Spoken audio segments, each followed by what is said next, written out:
বাংলাদেশকে অস্থিতিশীল করার ষড়যন্ত্রের টাকা এবার ধরা গেল সুইস ব্যাংকে। পতিত আওয়ামী লীগ সরকারের লুটপাটের টাকা শুধু বাংলাদেশ না, পৃথিবীর বিভিন্ন দেশে ও ধরা পড়ছে। দুবাই, সিঙ্গাপুর, কানাডা, আমেরিকা, লন্ডনের পর এবার সুইস ব্যাংকেও ধরা গেল আওয়ামী দোসরের টাকা।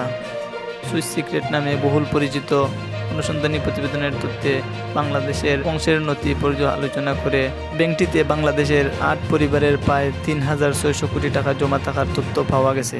অনুসন্ধানে দেখা গেছে ব্যাংকটিতে এসব পরিবারের অন্তত ৬৮ অ্যাকাউন্ট রয়েছে। এই ব্যাংক সবগুলোতে $261.9 বিলিয়ন সুইস ফ্রাঙ্ক বিভিন্ন সময়ে গচ্ছিত ছিল।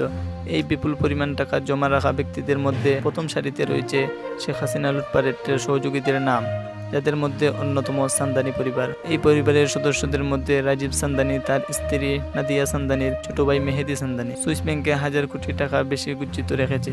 এ নিয়ে মানবজমিন পত্রিকার সাংবাদিক জুলকারনাইন সাইল ও শরীফ রুবেলের একটি প্রতিবেদন প্রকাশিত হয়। প্রতিবেদনে বলা হয়, প্রতি বছর টাকা আর্ট সামিটের নামে দেশি বিদেশি শত কোটি টাকার শিল্পকর্ম প্রদর্শন করে সান্দানি আর্ট ফাউন্ডেশন। গত ১৫ বছর আওয়ামী লীগ সরকারের প্রভাবশালী নেতা, এমপি, মন্ত্রীদের বাসায় শোভা পাওয়া কোটি কোটি টাকার দুর্লভ শিল্পকর্মের সরবরাহ ছিলেন এই রাজীব সান্দানি।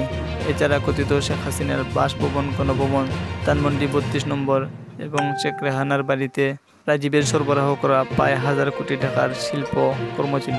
তিনি প্রতিমন্ত্রী নজরুল হামিদ বিপুল ঘনিষ্ঠ বন্ধু। অনুসন্ধানে জানা গেছে, সুইস ব্যাংকের সান্দানি পরিবারের মোট ১১টি ব্যাংক হিসাব রয়েছে। এসব ব্যাংক হিসাবে ৫,৬১,৪২,৭৭১ সুইস ফ্রাঙ্ক গচ্ছিত আছে বাংলাদেশি টাকার, যার পরিমাণ ৭৫৭,৯৩,৭৪,০৮৫ টাকা। আলোচিত সুইস ব্যাংকে টাকা জমা রাখায় পিছিয়ে নেই আজিজ মোহাম্মদ ভাইয়ের পরিবার। দুর্নীতির অভিযোগে এরই মধ্যে মন্ত্রিত্ব হারিয়েছে শেখ হাসিনার বোনের মেয়ে টিউলিপ সিদ্দিক। কিছু করতে সাপ বের হওয়ার মতো একে একে বের হচ্ছে আওয়ামী লীগের দুর্নীতির খতিয়ান। জনগণের প্রত্যাশা, বাংলাদেশ থেকে পাচার হওয়া লুটপাটের টাকা এদেশে আবার ফেরত আনা যায়, তাহলে নতুন নতুন ক্ষেত্রে বিনিয়োগ করা যাবে। এর পাশাপাশি দেশকে অস্থিতিশীল করার আওয়ামী ষড়যন্ত্রের মোকাবেলা করা যাবে।